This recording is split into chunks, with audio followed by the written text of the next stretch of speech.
People will be joining us as we go. This panel is called Views on Competitions, and what we're going to try to do in this session is talk about, let's call it the programming that has been put into the tunnels that exist, and then also, in the case of Anton, what might be coming down the line. Do we have to use those lights? Do we? Really? Yeah, that's cool. Are you all right? I think it's worth it. Is it too bright? Okay. We'll have a number of videos for this. We do have on the slide, hey, Boris, this is we don't have Patrice I get both on the slide who is joining this one because we think he would certainly be able to add something to it. But I will introduce the people that we do have on the slide. Anton Westman has joined us from Sweden. He is, a company's called Incline Labs. He'll explain to you more of what they do, but the idea is that it's a different kind of wind tunnel, and I'll leave you in suspense a little bit as to what that means. We had Paul Mayer on a panel this morning. Paul was one of the first people involved in the wind tunnel business in the UK. He's with Tunnel Instructor now. He was very involved with one of the events, which we'll be looking at in a few minutes. Boris Nebe, many of you know from ISG Group, one of the main operators in the wind tunnel space. And Boris, I think, will definitely have some views on competitions that he will be happy to share with us. Patrice, as I mentioned, Wayne Loxton, who we met this morning as well. Wayne from iFLY, and we're happy to have him with us again. So thank you very much, gentlemen. What we're going to do with this panel is, I guess, let's not call it, we're not going to be the critics of the indoor skydiving world, but what we will do is look at some of the competitions that have been held. We'll be able to look at them in video, and then it'll be interesting to get your views, I think, on them as we go along, but also to get your views more generally on where you think the market is now, or the programming is now, the content is now that's being produced, and what you think is working, and what you think perhaps is not working as well as it could. So, I mean, let's try to be open and talk about where we go with those things. I think the best way to start is with a video, and then we can take it from there. If we look at the first one we have, Paul, this was your event, the Bodyflight World Challenge. It was a couple of years ago in it's actually 2016 is now, it's 3+ years ago. State-of-the-art event at the time. I don't know if it still would be a state-of-the-art event, but maybe we'll hear. If we could roll that one, please, roll in the first video, the Bodyflight World Challenge.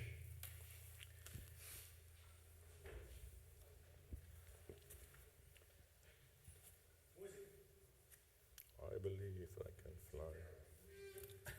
What happened? Was it being rewound?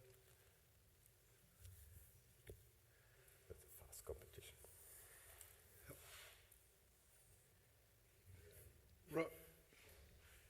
You're supposed to sing.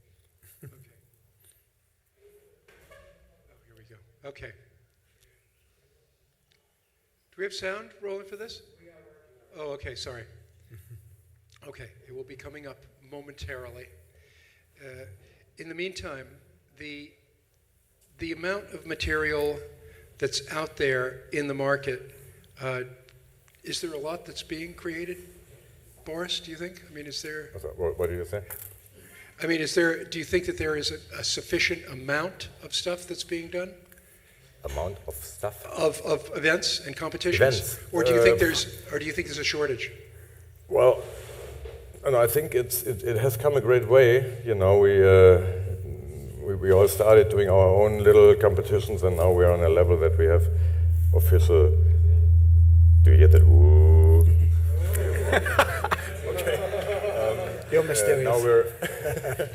Now we're on a level that we have official world championships and World Cups and European championships, and I think that's a big step forward in getting more attention on our sport from the normal world, because somehow they take things more serious when there's official championships. And I think for tunnels it's a great opportunity to do marketing and to really attract a lot of media, which always helps us to grow. And I think this is going the right direction. I think there should be more little competitions which have a lower entry level, you know, for recreational flyers that compete and that they have a more easy way. Not the first competition you attend is a national championship. That's always a bit weird. And so I think you know, it's also interesting for the tunnels itself to make small local competitions and create a base of flyers which finally will compete on bigger events and finally even first-class events maybe. So I think that's good, but it still needs to be continued. Yeah, but we are on the right way. We ready to show the Bodyflight? We're having an audio problem here on this particular. Which one? Bodyflight World Challenge? No, we're having. Okay, so let's go to the next one then, which is the FAI 2018 indoor in Bahrain. Yeah, and then we'll get back to Bodyflight World Challenge, Paul. You were talking about official. We ready to go? You're talking about official. This is from the FAI, the Air Sports Federation, 2018 indoor in Bahrain.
Excellent. So, what Patrice as a Just what? Just to point that the final girl with who was the winner in Bahrain is present somewhere here. He's around. So we have. Oh, there you go. All right. Oh, well done. Thank you for that. This was a World Cup. Well, if I have to start something, I said. The body will govern the World Championship and the first category event. We call that first category, and this is FI. Well, we as the French in 2013, we push a lot to put the Bodyflight, indoor, whatever you call it, inside the system, just because all these competitors, these incredible competitors, what they are doing must be recognized with a gold medal, a world champion gold medal, a World Cup winner gold medal, and this is how we start that. And we have been very lucky that owners and operators were courageous enough in the past to experiment competition and to see what's going on, and we have to be honest, we take the benefits of that. We have taken the experience and the benefits of that, what was working, what was not working. We may have some difficulties to understand each other, maybe sometime, but by the fact it's a fact that the rules are written, the judges are judging, and the competitors, they need to deserve a little bit more than a competition which know the final recognition, which is the World Championship title. This is also in this perspective, we have tried to be a little bit we have tried to go further with the Olympic dreams in brackets, even if we have not to forget the dreams on the side, which is still a dream. But yes, I think it's very important that this cycle of first category event is still working. On the other side, we need a lot of other competition. Maybe, well, it was already said, the grassroots competition. maybe intermediate competition. I will take an example in another event from outdoor. We have an accuracy, a team accuracy, managed by under the name of Para World Cup. They have a memorandum of understanding with the FI, and they are doing tournaments with 6 different drop zones, which is very popular within the family in accuracy. So it shows us that a lot of other things are on the side and could be experimented as well. You know, the question was asked this morning, looking at that, I mean, it looks fantastic. You see what the people are doing. I mean, for someone who knows nothing about it, it's certainly eye-catching. They go, it's spectacular. And I've shown it to people who've never seen it before. They go, wow. But the question that was asked was, do you know what's going on? Do you, as a layman, or do people who are outside know what's being done?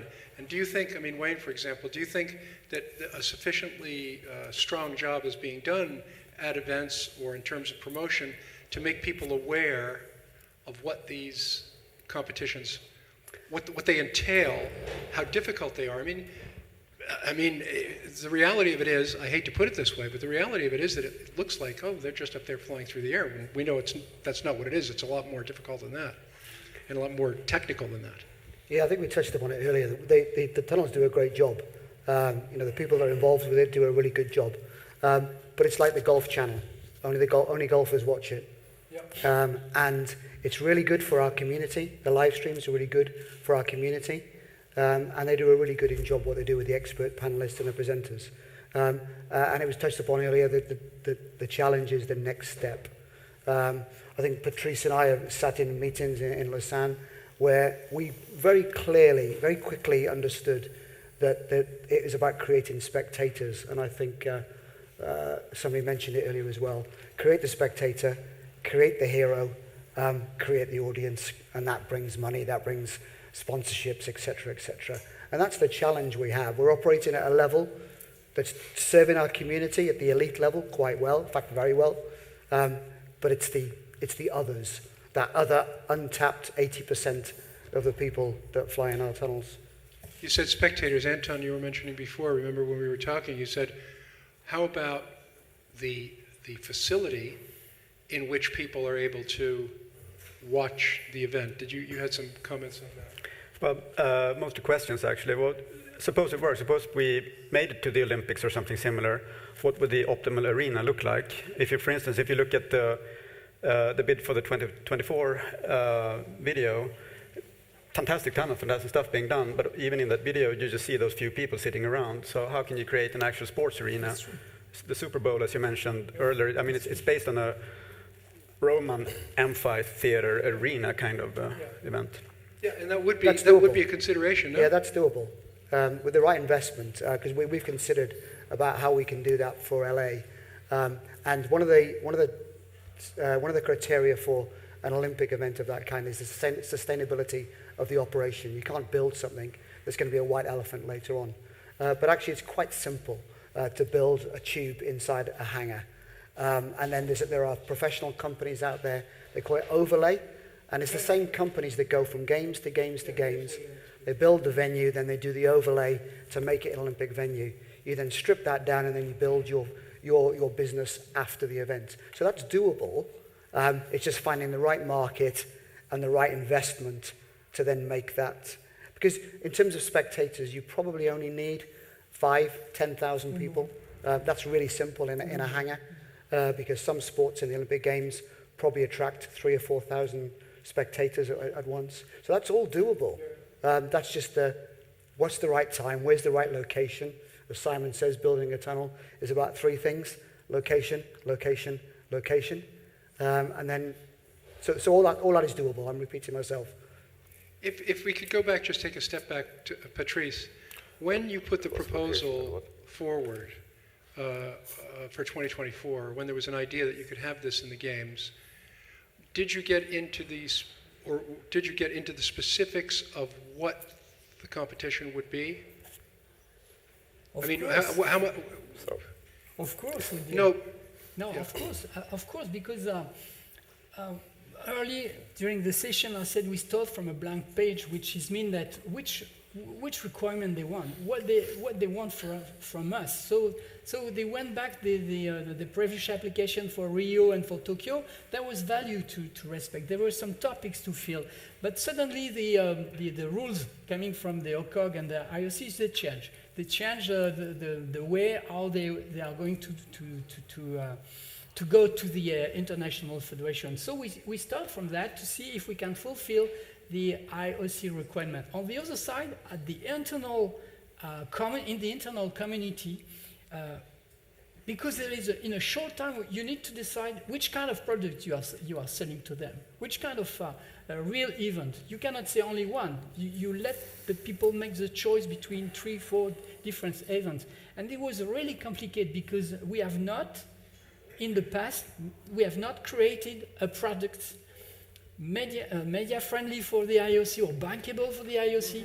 We needed to think about that, and our perspective was, well, if we can put the foot on the door and enter in the system, then we will deal with them which kind of event we can build all together, which is another, it's another bargain because we didn't have any idea on that. But on the other side, we knew that the technology is coming. The technology is coming, like Wayne said. I mean, we were talking about transportable wind tunnel. If you put 2, 3, 4 transportable wind tunnel in a place, in a stadium for BMX, for example, which is a small stadium, or for fencing, or for another small event, I mean small in brackets, of course, 5,000 spectators. If you put it on the middle, then you have the place also, which for the organizer will cost less money in terms of infrastructure. Like in Paris, in La Villette, you have the fixed tunnel, but outside you have a huge place where you can put also other transportable tunnel and create a synergy between all that. We knew that the tool is very close to be in our hands, but you need to open the door. It's like the egg and the chicken we're starting. Now for Los Angeles, maybe with the income we are able to give to them. I don't know which body is going to govern that in USA, of course. But by the way, we have learned about that. We must be ready to be very flexible. At our school, of course, we need also to think about and to listen when we have a partnership with a company, their wish as well. We have to work on that. But the tool is existing. So, but the basic structure of the competition, would it likely be something similar to I never said that. No. I never said that. No, okay. I say that what are our products? Our products is the belly flap, so formation skydiving, the solo, the team, so dynamic in teams, solo in freestyle. But well, we are able also to imagine another event. Why not mix? Look the Climbing Federation. They were obligated to create a product. There was opposition within the federation. There was some contradiction as well. And then they create a new product which was not existing before, or it was not exactly under this form. So they were facing the reality, do we want to be in or do we want to be out? If the door was open for the Olympics, probably we were all together around the table and say, okay, we cannot promote only dynamic. We cannot promote only freestyle. We need to create something. And then it would be under our responsibility to offer probably a new event. I'm a dreamer. I don't know which kind of event, of course, but probably I'm more in favor of an event where, to answer your question, more understandable. Everybody understands when there is a winner and when there is a loser. You understand what I mean? A battle, it's easier to understand rather than a number of points in a huge number of points in a certain time. Judged events. I mean, we know from the past with Olympic history, with judged events, some of which are very popular. I mean, obviously, figure skating is in the Winter Olympics, one of the most popular things they have, but it's judged. Of course, there's excitement in that as well, but it's very esoteric to understand what the judging is. Although the commentators have become better, I still don't understand half the stuff they're saying. Gymnastics, very difficult, I think, to understand the judging in that sometimes. People are accustomed to seeing judged events in those sports, but I mean, would we necessarily see something that's judged? Does that have to be what it is? Well, as you said, maybe not. Maybe race, who knows? Paul, what do you think? I think the format would probably have to change from what it has been in the past. And the elements that I think are important when it comes to the format are that it has to be identifiable who the winner is at the end of it, or how well somebody did at the end of each event. So, for example, with the four-way, we tried for a number of years to see if we could get to a point where you literally walk out the tunnel and see your score as you've done it. I think at the Win Games they've tried the same sort of thing a little bit more quickly. It's quite difficult in that format to do that. Same with the dynamic stuff. The event that probably works the best in that way is kind of like the speed rounds, where they go in, they have to do a certain number of things, they get out, and at the end of it you've got a time, which makes for better programming, makes for better visuals for the people that aren't experienced in the sport to identify what's happened. We do have some good video from the Win Games in 2019, which we will now show. And I don't want to get too much into the subject matter of the next panel, which Anna is going to be steering, which is going to be talking about future formats and evolution of formats. But we'd like to show the video now, David, if we can, of Win Games 2019, which took place here. 8 a.m. in the beautiful Bay of Roses. I'm Puria Brava here at Window Real Fly, and it's time for Win Games 2019.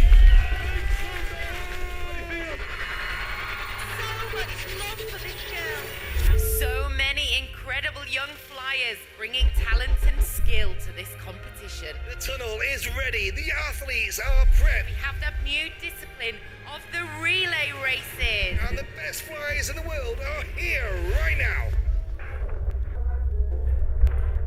Look at the face of concentration. Catherine Anderson says goal, NFTO. Yes. And in the first place from France, Team Nebe. But up next, the FS. Okay, awesome. The Skyriders are ready to go in. Esercito. The Italian team was leading. Awesome. First place, Italia won. Congratulations, guys. Eyes down now. Team from the USA, Arizona Airspeed. Solid team to watch. Well done, Airspeed. And now Wimby High Rollers. They don't leave much lying around. They really are powering through every round. Lots of energy and dealing with it. Very fast round. Very nice job. And now, ladies and gentlemen, Hayabusa, you are watching a world record happen right now. We don't win on one round. We win on our accumulated score. Well done. What a team, ladies and gentlemen. Congratulations. Oh, Hayabusa, let's hear it. Freestyle Junior. Wow. He is on fire this evening. Nice control. And the Junior Freestyle Champion 2019 is... King Abawa! First place is, we've just seen her fly, it's Kaylee Wittenberg from the USA taking the gold medal in Freestyle Open. How many medals this girl is going to accumulate over this competition? 14-year-old Kaylee Wittenberg. Andrzej from Poland. Last year's gold medal. Cesar Rico. Visor is down. Is serious. He is in. This is the final of solo speed, and that gold medal is in his The clutches. champion of solo speed is Andrew Sotek. Two-way dynamic. Make some noise. That was phenomenally executed, Spain. This is so tense. Come on, boys. They are flying with everything they've got. Really good. Battle. Oh my goodness. Nebe and Danny about to get into the tunnel. Oh, it's a bust. And the champion of Win Games 2019, two-way dynamic, is... Spain. Let's go to the window. Come on, guys. These are the champions. He's been flying phenomenally fast. What is his secret? Bit of a tumble coming out through the door, Emma. So Josh is hurt. He has hurt his ankle, but he does plan to fly again because it's Josh O'Donoghue and he's an absolute trooper. Josh has got the thumbs up. This is the final round. And it's thumbs up from the driver. Now the fantastic order in the door, Emma. These are four incredibly fast flyers. There's a bust on the door. Oh, that was definitely a bust. This is Ninja Spy. untouchable. And the winner is Ninja Spire! Spire. We are good to go with the last flight and race of the championships for 2019. Relay racing for Win Games. This is Elliot, Matteo, Noah, Kaylee. France and the USA come together. Hit that button. There it is. Next up is going to be the Misfits. It's absolutely electric. The crowd are going crazy, Emma. Ladies and gentlemen, Danny Gallego, Nishan Chief, Cesar Rico, here above. 3, 2, 1, go. The winner of the first ever relay race at Win Games is... The Fantastic Four! What an honour, what a privilege to be here at the Win Games 2019. Thank you for that. Win Games, of course. An event which takes place just up the road from here, and I think many of us have been over there in the last couple of days. Very well produced and a very well produced video. Bruno, looking at that, is that the sort? Bruno now. I know you had your shades on, but is that the sort of? He called me Do you Bruno. like that? I mean, Boris. Boris. Well, you look like Bruno with the sunglasses on. Sorry, it was the sunglasses and the chain. Can I call you Dick? Boris. Yes. What is your take on that? Did you like the look of that? Do you think that's where we should be in the video? future? Not just the video. I think in general, Window is doing awesome marketing and really awesome content all the time. I like their approach on that, and I think this is, for now, until we have found the investors to build those big stadiums all over and to create all those arenas, I think the chance right now is to create really good content and to spread it out on social media. And I mean, we have reached a level of quite high professional live streams. You know, we started doing first live stream of a competition in Bottrop when we did the battle. And what they do nowadays is way ahead. I mean, they have a full studio and they have multiple cameras, and this, you know, creates all this eye candy, which will finally attract normal people and make them look onto our sport. You know, I saw in a big airport in Germany, they had a video from your World Championship in Lille for months. They had that on those big TVs, always in between the news. And just because it's beautiful to watch and it's eye candy, and you know, if we focus on you know, spreading this out more, I think this will reach, for now, with our limited possibilities, much more people, and will attract more people and eventually maybe even more sponsors into the sport.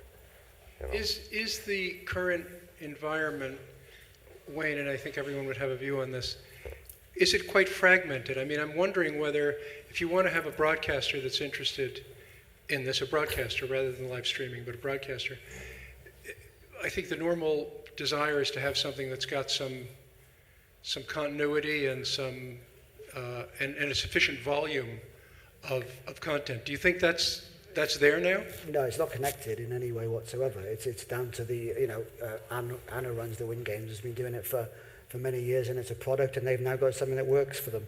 But that's down to the investment that specific tunnel chooses to put into that event. Same with Bedford. It's how much effort they put in as an individual. We're not a community that's joined together to do that in a collective. The thing that's interesting about what you said there was for a broadcaster to take. And for me, there's a few elements that the Win Games have started to do which make it more appealing for a broadcaster. Like, if you're watching a competition, you want to see how quickly someone does something, you want to see the wins and the fails, you want to see the busts and the red lights and the suspense of, are they going to do it, aren't they going to do it, you know, and see that competition table progress, which traditionally in our old format competitions didn't used to happen. So I think if with the right production crew and those right elements put into the format of the competition, it could change quite a bit. But what we have at the moment with a little bit of the artistic and a little bit of the four-way, it doesn't really lend itself to broadcast. We actually did broadcast one of the first years of the challenge with Trans World Sport. Right. So it was kind of a big output opportunity, and they condensed it into a sort of 15-minute mini competition overview, but they couldn't get that head-to-head excitement from it. Right. Do we have that one, by the way, yet, Roland? The Bodyflight challenge, or we're not going to do that? The Bodyflight, is that video, is the sound just doesn't work? It's a corrupted file. Oh, corrupt file. Oh, that's a drag. I'm sorry for that. Just be clear, I didn't give you this file. Wherever you took it from. No, but what you said, the reason I mentioned broadcast is because we know about live streaming, we know about all the things that you can do through social and everything else, but the reality of it is still today, having a broadcast product is helpful for anything that's trying to get some traction. And so, you answered the question there. It's having something, and also being able to build something that is going to have consistency, so that the viewers know, that they're going to get that kind of quality, and they're going to understand what it is. Which it seems to be close. Wayne, what do you think? I'm going to disagree. I don't think it is close. All right. I think it's great for the community, and I'm going to go back to that again. It's great because we get it, and we embrace it, and we're an easy audience to please because we want it to succeed, and it's working for us. I show it to my two boys who are 22 and 24. I am that old. They don't get it. They'll watch it for 10 minutes, and I'll say, "Yeah, it's really cool, Dad," and then they'll go back on their Xbox. And that's what we've got to try and unlock. How do we get to that audience? How do we create the spectator that then creates the hero, that creates the athlete, and the athlete's the ones that benefit? And I think we do a really good job inside our community. And so I'm probably going to say no, we don't. But doesn't mean to say we can't. And I think we focused a lot on the elite level. And I think what we should be doing now is, the elite athletes out there that are out there, and we as organisers, really need to be focusing on the kids. I think the climbers talked about, it's all about the kids. Look at the superstars right now, 12-year-old, 14-year-old, 15-year-old. There are 9-year-olds out there ripping it up. And so let's invest in those. And I think we probably don't know what the most successful event is going to be, because it might not exist yet. Yes. I think that's a very good point. I so appreciate. So if we invest on our answer. youth, on our juniors, and the people who have only just started flying and who choose it as their sport, then I think that's a better thing for us to focus on right now. Your experience of showing it and having them say, "Oh, that's cool," and then I've had exactly the same experience showing some of these things, and people look and go, "Wow, that's terrific," but then it's taking it to the next level, and also being able to anticipate what's coming is not an easy thing. Federations are often not the best at that either. But you did set us up very nicely for another video, which is Roland, the video of the interview that you did day before yesterday. The interview you did day before yesterday. With Chloe. Yeah, this is great. This was done over at the Wynn Games on Friday, that Roland did with a young person there. 7 years old.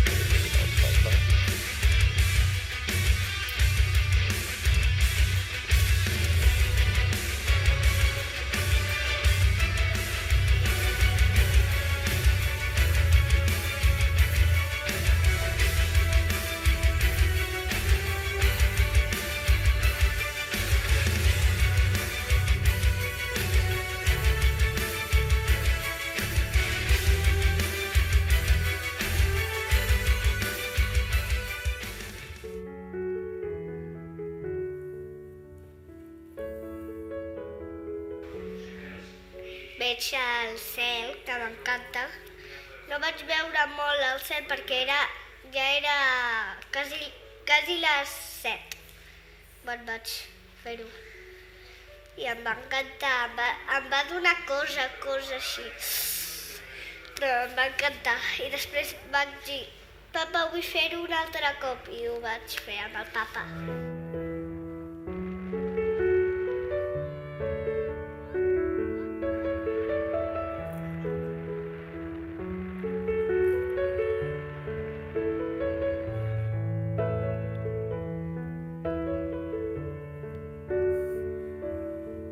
El que m'agrada més és volar en el túnel, sí.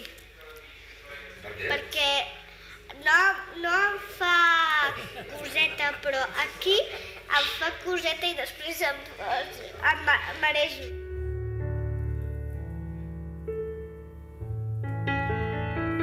M'ha encantat tot el que he fet allà.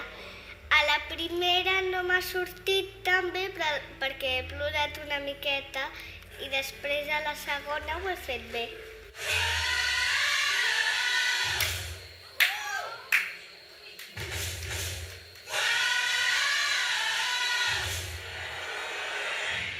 Avui ha sigut més difícil que demà, segur, perquè me l'he après més a l'exercici, me l'he après més el de demà que el d'avui. No sabem què guanyarem, no sé, encara no sé. Espero que siguin xutxes. El meu entrenador em diu, tens que fer això, això, això i això, cada dia. És en anglès i significa que he nascut per volar en el túnel del vent.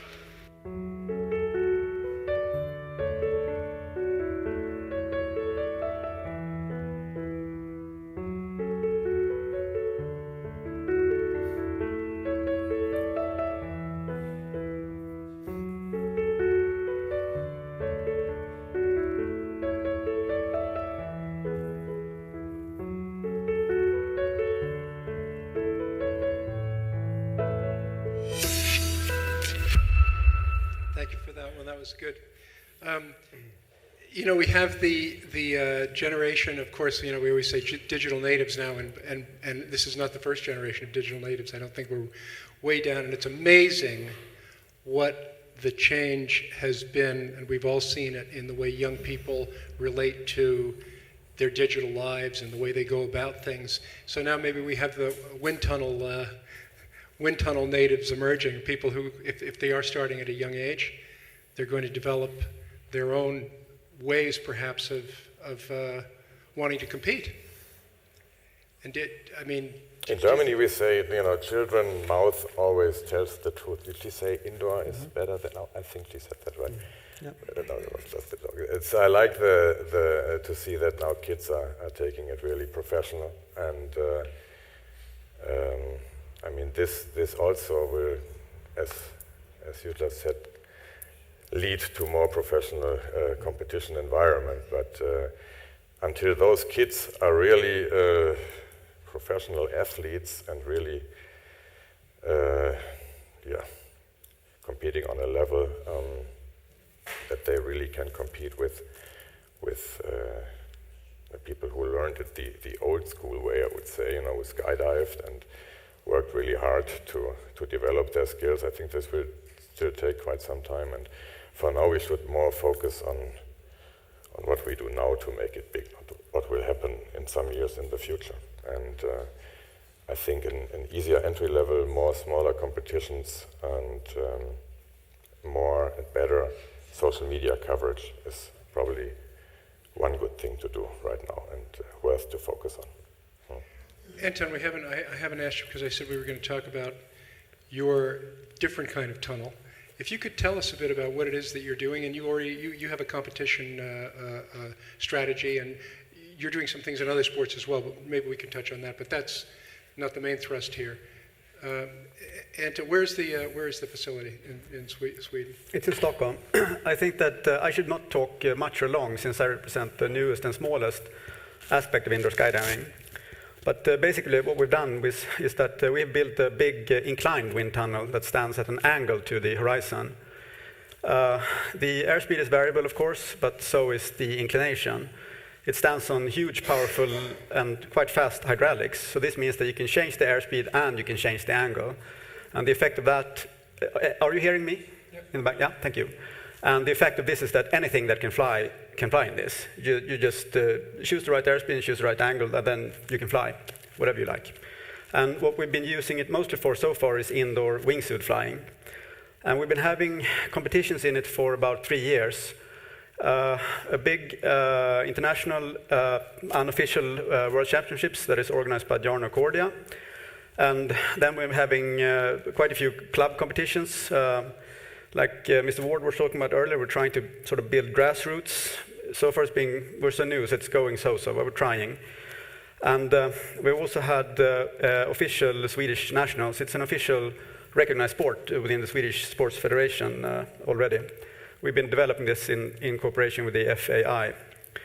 What I think that we can bring to this summit is perhaps a bit of diversity. We're so new, so we don't really have much to show yet. And my main questions to the summit that I hope to take back are regarding competition formats. We've tried various competition formats. Most of them didn't turn out very well. You mentioned the NBA earlier.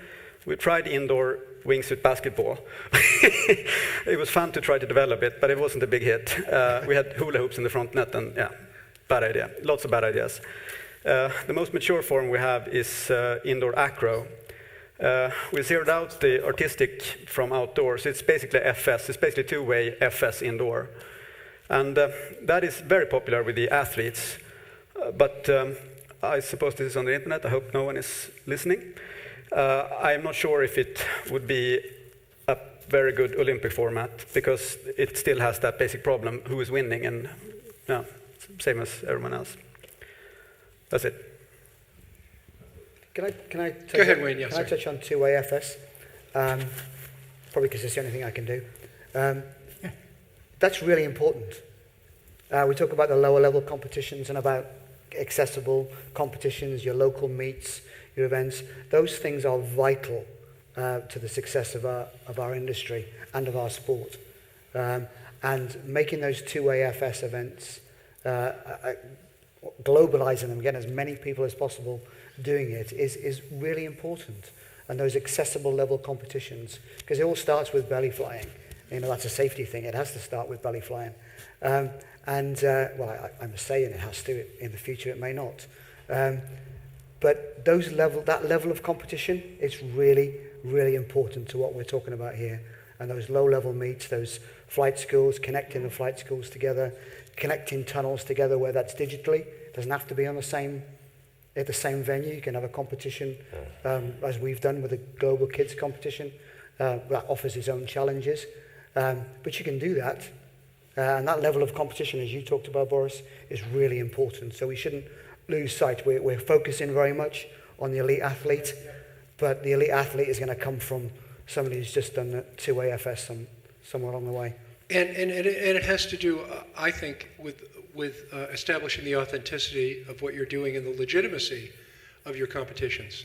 If there is a perception on the part of the audience that the people have actually come up from somewhere and they've actually had to go up and win at various levels where they don't have the impression, oh, this was invented, there they are, and these are the winners. It has to be accessible. Yeah. If it's impossible to do, they won't come back. Yeah. I think the climbers talked about that earlier as well. Make it accessible, then make them want to come back. The sport for us is a shop window in many ways, and make them, inspire them to want to go and fly, and then they'll go on their own journey. And do you know what? It doesn't matter if they only ever do two-way FS, as long as they're having fun and they're flying. Well, I'd like to remind the delegates here that we're eager to have your questions. If anyone has a question, please put your hand up. And come on up here and brave the camera here. Any volunteers? Here's one. Wait. No, you've got to do it. You've got to do it right now. Yeah, you have to do it. All right? So there it is. You take that. You look in there.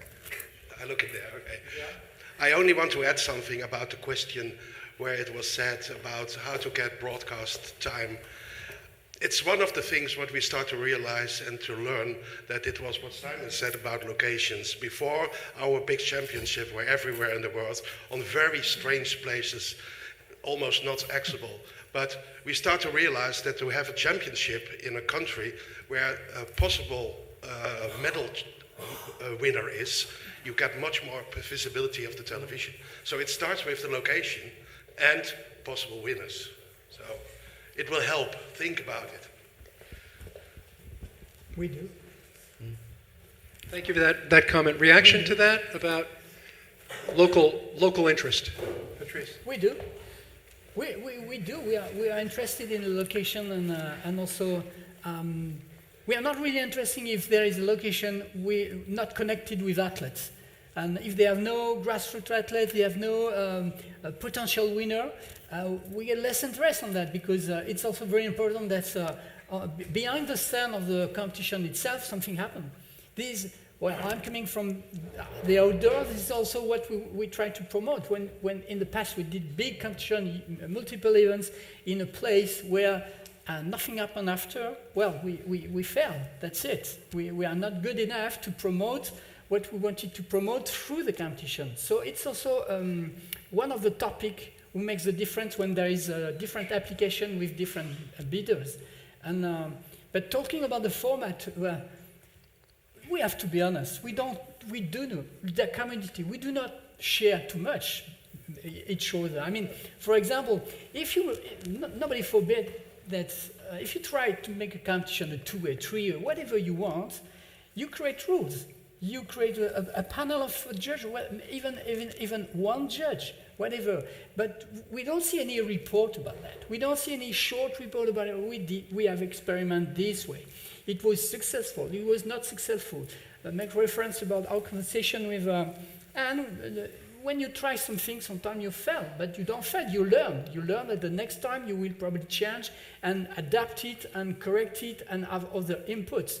Well, are we sharing all that? No, I'm sorry, we are not. We are just sharing through the social media, and we have never the complete picture. What is the complete picture? You make a competition, then you have a set of rules. You have to market this competition. You did the competition, you broadcast the competition, so you have footage about that. You have a judge report, for example, and then at the end, we have a complete picture. Yes, this could be exported to another one. Why not? With some adaptation. We are not doing that. This is facing the reality. I'm blaming myself as well. Everybody can try to create a competition and send the format and say this format could be adapted. Not just told, just a concrete folder with the complete from the beginning to the end, which is a report with some footage. That's open to everybody to do that. And to go over and to say, this is working in our country. Well, that's it. Yes, Anton. I have a follow-up question to Mr. Loxton. So, suppose hypothetically that 2028 would work. The way you envision the arena then is that you take a huge existing hangar somewhere in Southern California, and inside of it you build something that looks like a sumo arena, that you have a small actual play or competing ground in the middle with a huge vertical, and then just rising rows of an amphitheater for 5,000 or 10,000 people. In principle, yes. It's just it's a hangar you can build. Yeah, okay. It's achievable. We've looked at it. Yeah, okay. And the overlay companies that I mentioned earlier, that's what they do for a lot of these. You look at all the Olympic venues that are out there that are then modified post the event because they have to be sustainable. That's one of the conditions of having Olympic Games. Yeah. So it's simple to do. Or the temporary ones, like for beach volleyball. Beach volleyball is a temporary... well, the Horse Guards Parade in London was made into a beach volleyball court. Yeah. It's anything's achievable with a bit of imagination.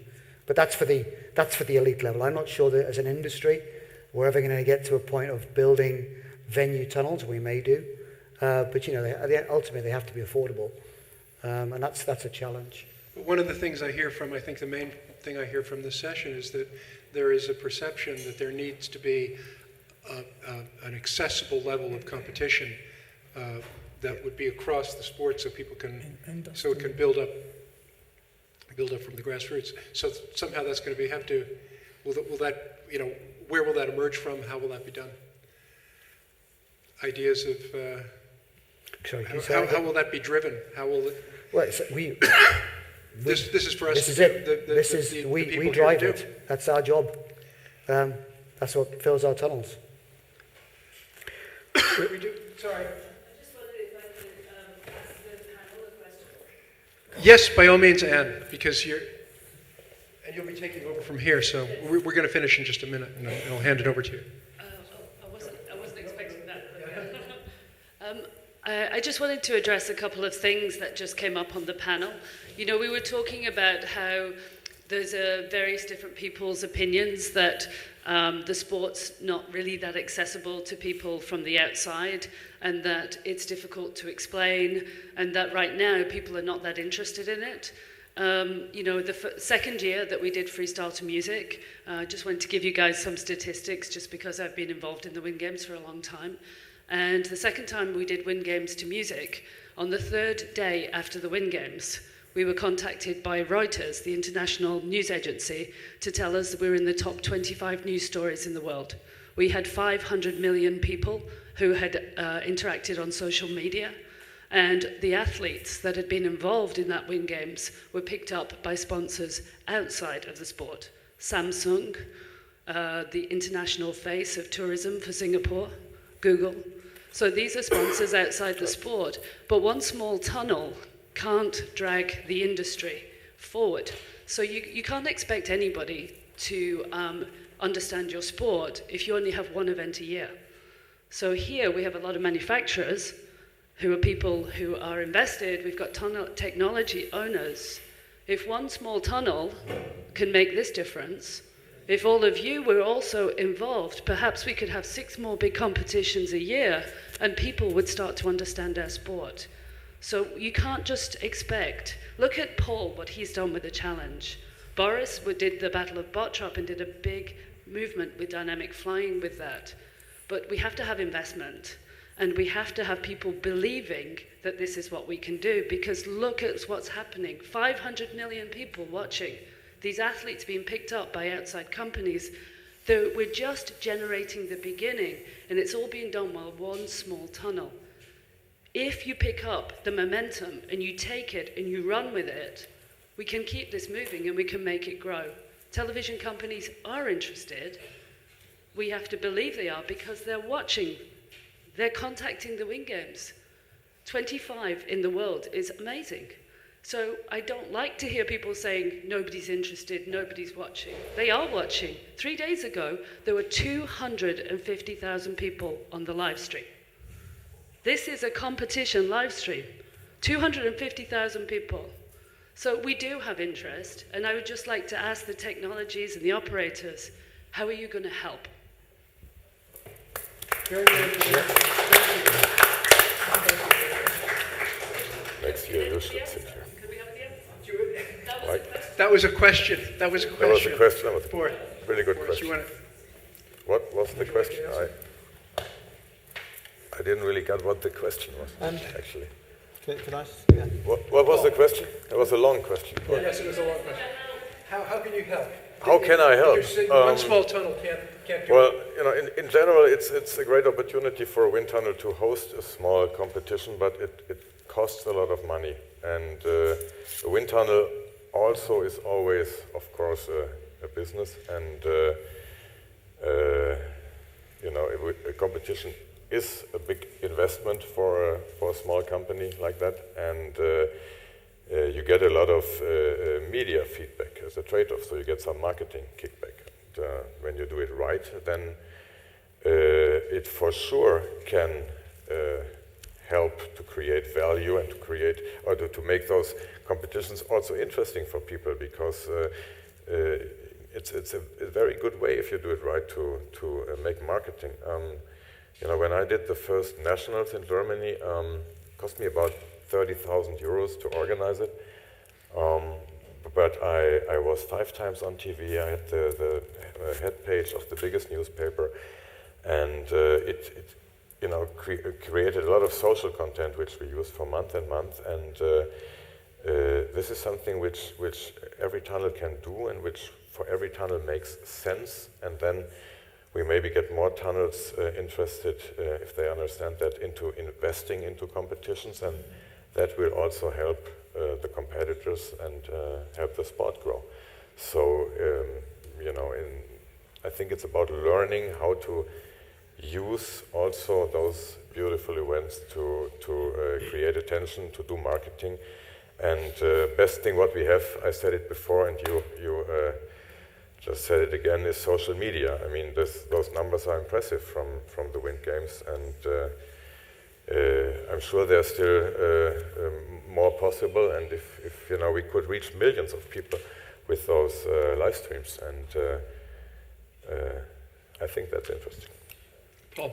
Yeah, I think Anne's point there is really demonstrating that there's such an opportunity with the scale of interest that there is undeniable with what we've done so far, that it's well received by people watching. However, the number of competitors is nowhere near on the scale that it needs to be. And how do we get the hundreds and thousands and millions of people that are flying each year into a competitive arena rather than just a handful at one or two events? And then also putting it into a format that makes it appealing for people of different levels to be able to compete in, you know, not just the ones that can do the rock star moves and, you know, 20 or 30 of them once a year get together to create a spectacle, but actually create a competition which is both multi-leveled with a large number of participants, a real sports size arena, and with programming and output that's interesting to watch, not just the 3-minute clip on Facebook and YouTube that's like, wow, that was impressive, I'll share that with my friends, to actually this is I'm rooting for that person to win, or didn't our country do well, or you know, that kind of competition level. So I think that's where groups as a whole, and a little bit with Dynamic, the competitors kind of did that themselves. You know, the people that are doing the flying created an event based on what they wanted to do and how it worked, and that created one of the more exciting elements of the competition. So coming up with those formats, I think, is going to be the key, and making sure it can be grassroots delivered. Yeah, Anton. Well, I don't know if my answers are of any great interest since we're so small, but one way I think that we can be of some help in what you bring up is in our future constructions and designs, the way we design hardware. This is partly why I'm interested in how to create an arena. Almost everything that we've done in the past few years has been just a book full of blank pages, and we just scribble a little bit on the top of each page. So these kind of philosophies, if I call them so, are somewhat unknown to us. So if we learn this, then maybe the next tunnels that we design can be designed from the start to facilitate these kind of things. That's a very non-exact answer, but I hope you get what I mean. For instance, if you have, I mean, the one we have now just rises through 3 stores, you know, leaning through a whole huge building. And we started with an existing building. It was same as Paul, an old military facility we rebuilt.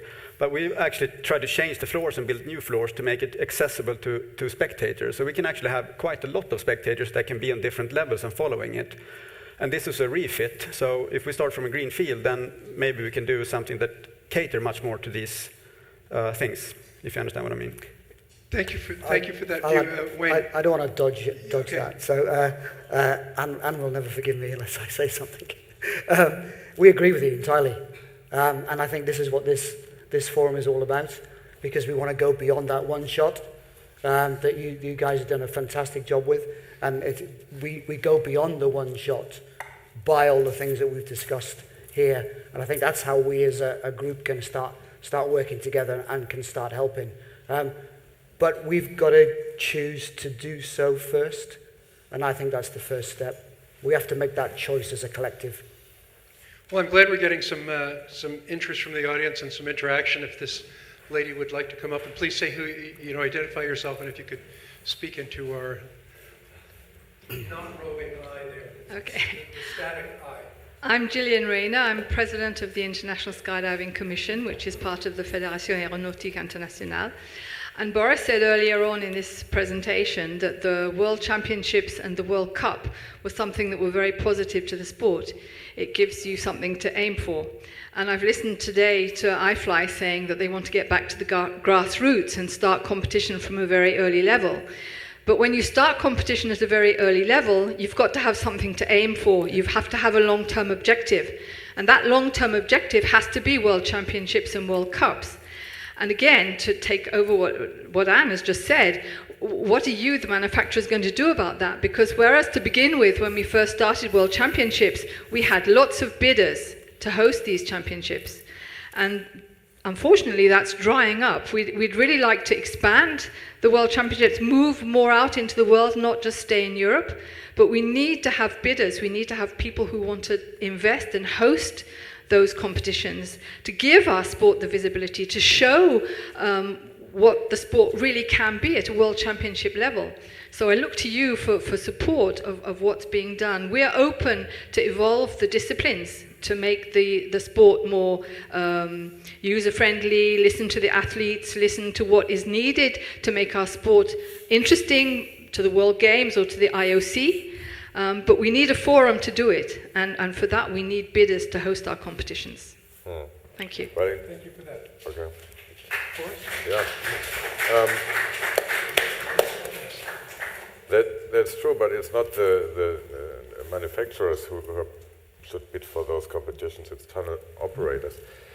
Of course, yes. And I think one problem is it's always easier to find somebody who wants to organize a World Cup rather than a World Championship, because you get much more teams, and then it's easier for the tunnel to run it economically. And I think that's one big border which keeps tunnels from betting for those World Championships.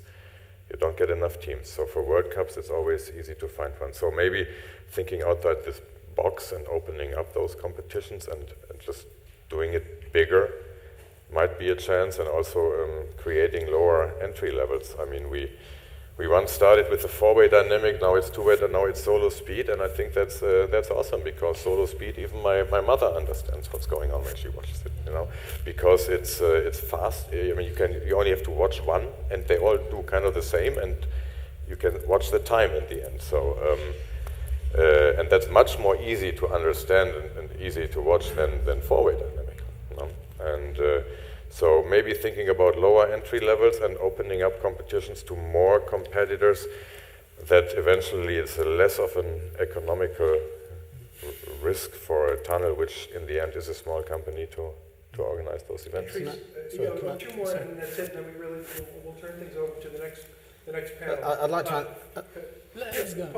like to answer that one, just because I've been an operator and a competition organizer, and I can see the internal battle that goes on with the financial side of operating competition and the motivational side.